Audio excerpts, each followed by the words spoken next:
Welcome students. Let's begin with another part of heterotrophic nutrition, that is nutrition in human beings. Now, as you all know that nutrition in human beings takes place with the help of digestive system. As we have discussed earlier, that this type of heterotrophic nutrition is said to be as holozoic nutrition. As in the case of amoeba, you must have seen that holozoic nutrition is that in which the organism takes in the food and then the food is digested by the enzymes inside our body. So the first step in this is ingestion. As you have seen in the case of amoeba, there are 5 steps. So here also in case of human beings, there are 5 steps. The first step being ingestion. In ingestion, the food is ingested or taken inside through the mouth. Alright. Next is digestion. In digestion, now it is a little complex process because you have to study about a lot of organs which are involved in it. So digestion of food starts from mouth, which opens into a cavity which is said to be as buccal cavity or oral cavity. Okay, now buccal जो आप मुंह में जब खाना लेते हैं, जहाँ पे आप खाना ले रहे हैं, that cavity is said to be as buccal cavity or the oral cavity. Now this buccal cavity, they contain teeth, tongue and salivary glands. As you all know that the teeth are of 4 different types. They are incisors, canine, premolars and molars. So what is the function of teeth? They help in breaking down of the big food particle into smaller particles. They help in chewing of the food. Second is tongue. So tongue क्या करता है? It helps in mixing of the food particle with the saliva. And it also helps in swallowing of the food. It do helps in chewing because ये food particles को जब tongue move करती है तो teeth के पास ले जाती है, तो it does help in chewing of the food. It helps in swallowing of the food. Next is the salivary gland. So salivary gland generally they are found in the mouth region and they are 3 pairs. So 3 pairs of salivary glands are present in our mouth. The names of the salivary glands are optional. Either you can learn it or you cannot learn it. It's totally up to you. But there are 3 pairs of salivary gland, namely parotid, submandibular and sublingual. Parotid, they are present beneath each ear, right and left. तो एक pair हो गया. And second is the submandibular, which are present on the inner side of the lower jaw. Mandibles are the jaws, so they are present on the inner side of the lower jaw, both the sides. So ये भी एक pair हो गया. And then there is sublingual salivary gland which is present beneath the tongue. Lingual मतलब या linguistic का मतलब होता है बोलना, ठीक है, जो different languages बोल सकता है. तो बोलना हम लोग कहाँ से बोलेंगे? Tongue helps in speaking. So sublingual मतलब they are present beneath the tongue. The secretion of these salivary gland is called saliva. So all the 3 salivary glands जो हैं parotid, submandibular and sublingual, they'll secrete their secretions, and their secretions are said to be as saliva, which contains water, salts, mucus also and an enzyme. Now this enzyme is very important, that is said to be as salivary amylase या ptyalin भी इसको कहते हैं, या हम लोग एक और नाम भी इसको बोलते हैं, that is said to be as alpha amylase. So चाहे आप सलाइवरी अमाइलेज बोलिए, चाहे टाइलिन बोलिए, चाहे अल्फा अमाइलेज बोलिए, all are the same. Functions of saliva are it moistures the mouth cavity. As you all know कि saliva हमारे mouth cavity को गीला रखता है, ठीक है. And it digest the starch. ये बहुत इंपॉर्टेंट है. It helps in the digestion of starch. Enzyme salivary amylase converts the starch into its simpler form, that is said to be as maltose. Now मैं आपको ये बता दूँ कि 30% of the digestion of carbohydrate begins within the mouth itself. और ये mouth में कहाँ से होगा? जो आप कार्बोहाइड्रेट या कार्ब्स आप खाते हैं तो उसमें स्टार्च होता है, तो ये सलाइवा जो होता है वो खाने के साथ अच्छे से मिक्स हो जाता है. And the enzyme that is salivary amylase which is found in the saliva, they convert that complex form of carbohydrate, that is starch, into the simpler form. I will not say it is the simplest form, ठीक है, ये simpler form में टूटता है, सबसे simplest form में नहीं. simplest form glucose होता है. So simpler form में तोड़ता है, that is said to be as maltose. तो reaction you can see over here. And saliva जो होता है, it also helps in killing the germs and it cleans the mouth. Okay. It also helps in swallowing of the food, क्योंकि जब तक food saliva के साथ mix नहीं होगा वो गले के अंदर से वो नहीं पास आउट करेगा, तो obviously it also helps in the swallowing of the food particles. Next we come to esophagus. Now the walls of esophagus are highly muscular. Digestion of food does not take place in esophagus. You need to remember that यहाँ पे digestion कोई भी food का कुछ भी नहीं होता, because यहाँ पे कोई भी एंजाइम्स नहीं सिक्रीट होती हैं. इट इज़ जस्ट कि ईसोफेगस में एक पेरिस्टाल्टिक मूवमेंट होता है जो कि खाने को बकल कैविटी से लेके पेट तक पहुँचाने का काम करता है. Alright, so it conducts the food which is known as bolus. जो आप निवाला अंदर लेते हैं that is said to be as bolus. Alright, so it conducts the food to the stomach by a special movement called peristalsis. Now this is very important. Peristalsis is a series of contraction and relaxation of the circular muscles of the gut, that is esophagus या alimentary canal कह लीजिए, which push the food into the stomach. So esophagus is known as gut या alimentary canal that helps in passage of the food from the mouth to the stomach region. Stomach is a bag-like J-shaped structure. Its walls are highly muscular and it helps in churning of the food. Churning का मतलब होता है अच्छे से food को मिलाना with the digestive juices जो उसके रहते हैं. Alright, so it's a bag-like J-shaped structure. The stomach wall has sphincter muscles which regulates the movement of food into small quantity. Sphincter muscles क्या होती है? They are the ring of muscle that contracts to close an opening.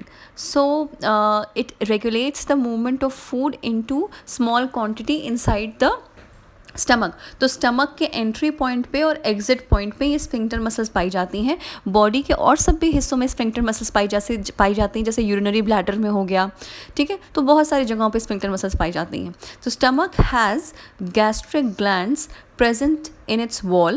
The secretion of these glands are called as gastric juice. आपको पता है कि अगर हम लोग कहीं पे भी टर्म यूज़ करते हैं गैस्ट्रिक, ठीक है, तो that is related to stomach. ठीक है कि मतलब जो स्टमक की वॉल्स पे गैस्ट्रिक ग्लैंड्स पाए जाते हैं वो अपने पास से एक सिक्रीशन निकालते हैं. That secretion is said to be as gastric juice. तो गैस्ट्रिक ग्लैंड क्या निकालेंगे? गैस्ट्रिक जूस निकालेंगे. So this gastric juice has HCl, mucus and enzyme. और यहाँ पे रोल ऑफ HCl और रोल ऑफ म्यूकस बहुत इंपॉर्टेंट है. The first role of HCl is it converts the inactive pepsinogen to active pepsin in order to digest the protein. It also creates acidic medium needed to kill the germs which may have entered along the food. तो सबसे पहले तो HCl क्या करता है? देखिए हमारे पास जो एंजाइम होती है पेप्सिन, वो प्रोटीन को, नाम याद रख लीजिए, पेप्सिन एंड प्रोटीन, P और P. तो ये पेप्सिन प्रोटीन को डाइजेस्ट करने में हेल्पफुल होता है. लेकिन ये पेप्सिन को बनने के लिए HCl की ज़रूरत होती है. ये इनएक्टिव फॉर्म में प्रेजेंट होता है हमारी स्टमक के अंदर. तो ये जो पेप्सिनोजन है यही पेप्सिन बनता है, लेकिन ये तब बनेगा जब HCl रहेगा. सो HCl converts the inactive pepsinogen into pepsin. दूसरी चीज़ क्या है? अब क्योंकि HCl एसिडिक है तो जाहिर सी बात है कि आपके along with the food whatever the germs are entering inside they all will get killed. So HCl का ये दो फंक्शन होता है which is very important. Exam point of view से भी ये बहुत इंपॉर्टेंट है. Next is role of mucus. Mucus का क्या रोल होता है? It protects the inner lining of the stomach from the acidic nature of HCl. अब आप सोच लीजिए pH 2 या 3 होता है. 2 या 3 का pH का मतलब समझ जाएंगे, इसका मतलब तो आपका पेट जल जाना चाहिए. तो आपका पेट प्रोटेक्टेड कैसे रहता है? Your stomach is protected because of the continuous formation of mucus layer inside the stomach, on the inner lining of the stomach rather, and that prevents the corrosion of the stomach. So HCl से आप इस तरह से बचते हैं, आपके पेट में जो म्यूकस की लाइनिंग होती है. Next is role of enzymes. तो अब एंजाइम्स का क्या रोल है? पहले तो इनएक्टिव पेप्सिनोजन आप देख सकते हैं HCl के प्रेजेंस में पेप्सिन में चेंज हो गया, विच is the active form of the enzyme. Now the proteins जो कि खाने में आते हैं that is digested by this pepsin enzyme into small peptides and peptones. ये जो पेप्टाइड्स एंड पेप्टोन्स हैं ये फर्दर स्मॉल इंटेस्टाइन में जाके फर्दर डाइजेस्ट होते हैं. लेकिन फ़िलहाल के लिए ये आपका जो प्रोटीन्स हैं the larger form will be broken down into smaller forms, that is peptides and peptones. एक और एंजाइम भी होती है जो कि HCl के प्रेजेंस में एक्टिव फॉर्म में कन्वर्ट होती है, that is from prorenin which is the inactive form of the enzyme to renin which is the active form of the enzyme. Generally क्या होता है, ये मिल्क प्रोटीन पे एक्ट करती हैं. ये मिल्क प्रोटीन पे act, casein is the milk protein. So the renin will act on the casein and will convert it into para-caseinate and thus digest the casein protein just found in the milk. Generally They are present in much more quantity in infants rather than adults. So this is all which we have studied. Next is the exit of food from the stomach in the form of chyme. Now this is important. Chyme क्या होता है? That is important. Chyme represents the partially digested food, and this chyme is regulated by the sphincter muscles which release the chyme into the small intestine. अब होता क्या है, जो खाना आपने अंदर लिया, जो ईसोफेगस से होता हुआ आपके पेट तक गया, that is said to be as bolus. जब bolus is acted upon by the enzymes such as pepsin और रेनिन, जो भी, so they get converted into chyme, that is said to be as partially digested food. अब मैंने आपको बताया था stomach के एंट्री और एग्जिट पॉइंट पे दोनों पे स्फिंक्टर मसल्स होती हैं. तो अब ये स्फिंक्टर मसल्स द्वारा ये जाता है, अब कहाँ पे जाएगा? स्मॉल इंटेस्टाइन पे जाएगा, काइम. ठीक है, बोलस नहीं जाएगा. बोलस जब डाइजेस्ट हो जाता है पार्शली तो उसको काइम कहते हैं. ठीक है. Next is small intestine. Small intestine is about 6.5 to 7 meter long and about 2.5 centimeter in width. It is highly coiled to fit in a compact space. मैं आपको बता दूँ, लार्ज इंटेस्टाइन जो होता है इससे छोटी होती है, लेकिन हम लोग स्मॉल और लार्ज इसलिए कहते हैं because the diameter. Large intestine का डायमीटर ज़्यादा होता है, therefore it is said to be as large intestine. Small intestine उससे कम होता है, इसीलिए it is said to be a small intestine. It has nothing to do with the length, it has to do with the width. Now length of small intestine varies in different animal depending upon their food. Herbivore animals intake plants, grasses, etc. which have cellulose, and digestion of cellulose is difficult, therefore herbivores need longer small intestine. आपको मैं ये बता दूं कि जो herbivore animals होते हैं of course वो प्लांट प्रोडक्ट्स खाएंगे, ठीक है, और आपको पता है cell wall contain, plant cell में सेल वॉल तो होगा ही. Now cell wall is made up of cellulose, तो इसको डाइजेस्ट करने में टाइम लगता है. Therefore as compare to a carnivore या मीट ईटिंग एनिमल, जो हर्बीवोर्स होते हैं they are having comparatively longer small intestine so that they can take more time to digest their food. On the other hand, food like meat is easier to digest. Hence, carnivore like tigers that eat meat have shorter and smaller intestine. Now, तीन important part होते हैं small intestine के, that is duodenum, jejunum and ileum. The short upper part which is just next to the stomach, and it receives a common bile duct and the pancreatic duct. जो duodenum reason होता है ये important होता है क्योंकि ये pancreatic duct भी इसमें ओपन होती है और साथ ही साथ इसमें बाइल डक्ट भी ओपन होती है ड्यूडेनम रीजन में. That is the first part of the small intestine which receives the chyme from the stomach region. Duodenum region about 2 meter long होती है and it is after the duodenum region. Duodenum region जो होता है, ilium जो होता है वो after duodenum होता है and is about 4 meter long, and it is the last part of the small intestine. So small intestine is the site of complete digestion of carbohydrate, proteins and fats. ये important है. Small intestine में complete digestion हो जाता है of carbohydrate, protein and fats. It receives the secretion of liver and pancreas for this purpose. जो मैंने आपको बताया कि बाइल डक्ट और पैनक्रियाटिक डक्ट आता है, तो बाइल डक्ट लिवर से आएगा, पैनक्रियाटिक डक्ट pancreas से आएगा. So the small intestine has glands that produces intestinal juice that has enzymes to further digest proteins, carbohydrates and fats. जैसे कि मैंने आपको बताया कि small intestine में complete digestion होता है, so therefore it will secrete its juice also, and that intestinal juice will contain several enzymes which will digest the protein, carbohydrates and fats which are coming along with the food. I hope this is clear. Next we come to the most important organ, that is liver. So the role of liver is very important. It secretes bile which contain bile pigments and bile salts. For your reference, I have written the bile pigments, that is biliverdin and bilirubin. If you want to remember you can, but they are optional. So bile is alkaline and it contains salts which help to emulsify the fat present in the blood. So whatever food you are intaking, of course it will contain carbohydrate, proteins and some quantity of fat as well. So how these fats are going to get digested? So the fats are first broken down into small globules. Okay, so that's why we say emulsify of fat. Fats को emulsify करना मतलब बड़े fat larger globule को smaller globules पे तोड़ना. So the bile secreted by the liver is normally stored in the gallbladder. The functions of bile, this is important. Functions of bile is important. It creates an alkaline medium for the food needed for the action of pancreatic enzyme. So as you know that जैसे ही food stomach से आता है, क्योंकि stomach में HCl present होता है, तो food जो है काफ़ी एसिडिक रहता है, तो उसको अब एंजाइम्स जो है, जो पैनक्रियाज की एंजाइम्स हैं, वो उसके ऊपर एक्ट नहीं कर पाएंगे because of the acidic nature जो फूड का रहता है. तो जो बाइल है उसको अल्कलाइन मीडियम प्रोवाइड करता है ताकि पैनक्रियाटिक एंजाइम उसके ऊपर एक्ट कर पाए. The next point, as I have already discussed, it helps in the emulsification of fat, that is break down of fat into smaller globules, thus increasing the efficiency of enzyme action. अब ये enzyme कौन सी बात हो रही है हमारे यहाँ पे, ये पैनक्रियाटिक एंजाइम की बात हो रही है, क्योंकि लिवर बाइल सिक्रीट करता है और ये बाइल जो है एसिडिक मीडियम को अल्कलाइन मीडियम में कन्वर्ट कराता है, एंड साथ ही साथ ये इमल्सिफिकेशन ऑफ फैट करता है, मतलब break down of bigger fat globules into smaller form, क्योंकि एक लार्जर फैट ग्लोब्यूल में एंजाइम एक्शन थोड़ा डिफिकल्ट होता है. अगर वही स्मॉलर पार्ट्स में डिवाइड हो जाते हैं तो एंजाइम एक्शन काफ़ी ईजी हो जाता है उसके ऊपर. So now we come to our next gland, that is pancreas. So the role of pancreas. Pancreas is the largest gland and is situated just beneath the stomach.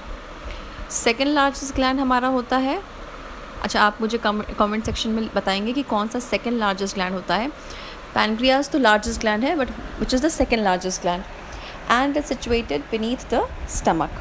The pancreas secretes pancreatic juice which contains digestive enzymes like trypsin, pancreatic amylase and pancreatic lipase.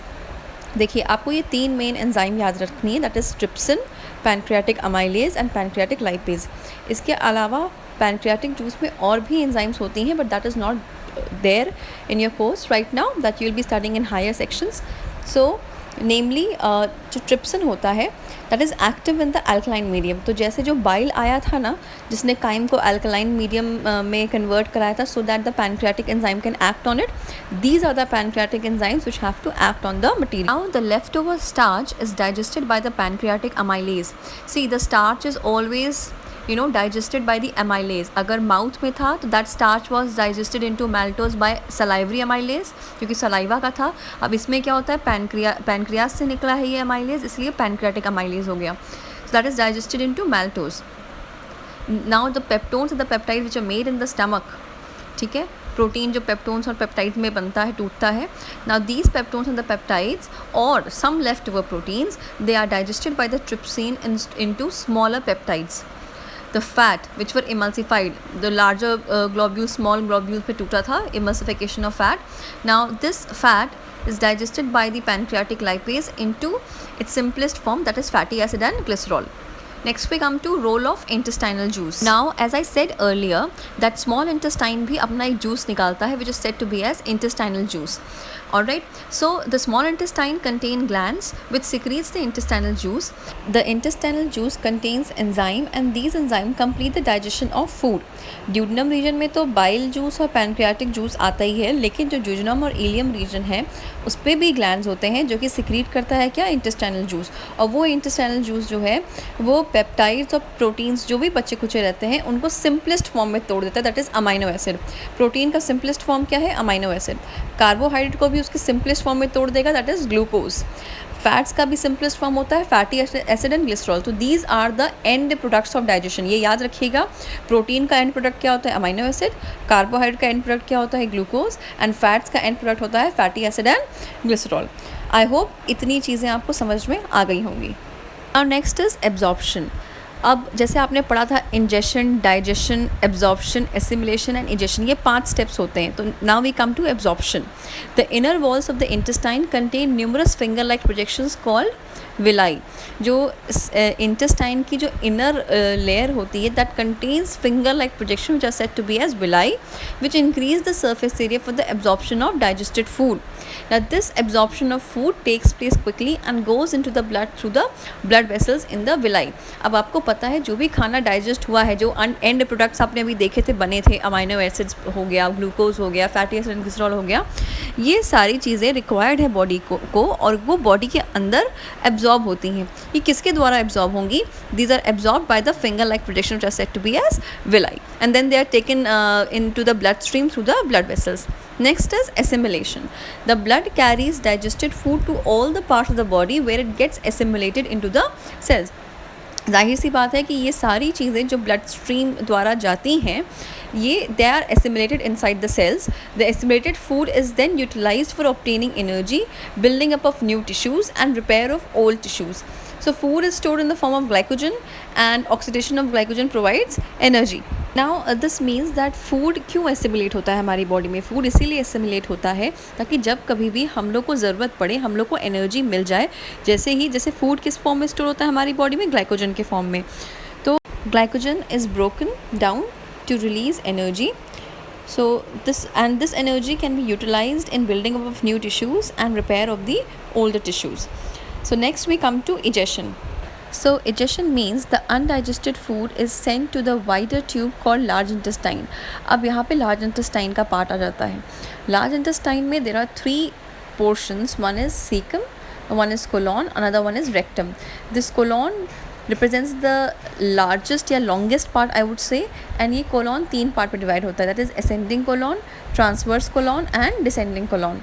So ये जो colon है, this also contains villi in its wall which absorb most of the water and then food becomes solid.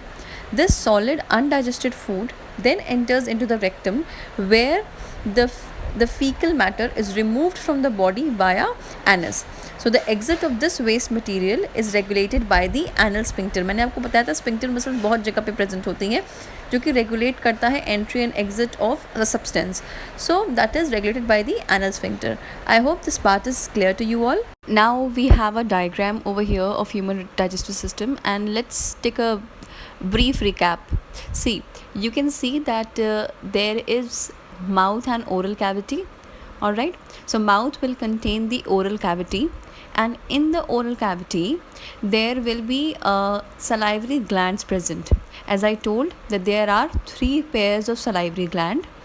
Okay, so submaxillary and sublingual glands and parotid gland. Submaxillary is present in towards the jaws, sublingual is present towards the tongue, and parotid is present near the ear. Then you have the pharynx region. Pharynx is that part where the mouth cavity and the nasal cavity have a common opening. So pharynx is a common opening for the mouth and the nasal cavity. As we are discussing about the digestive system, so we will keep in the focus of the esophagus. So what is esophagus? Esophagus is that part from where the food goes from the mouth towards the stomach region with the help of peristaltic movement. Peristaltic movement is what?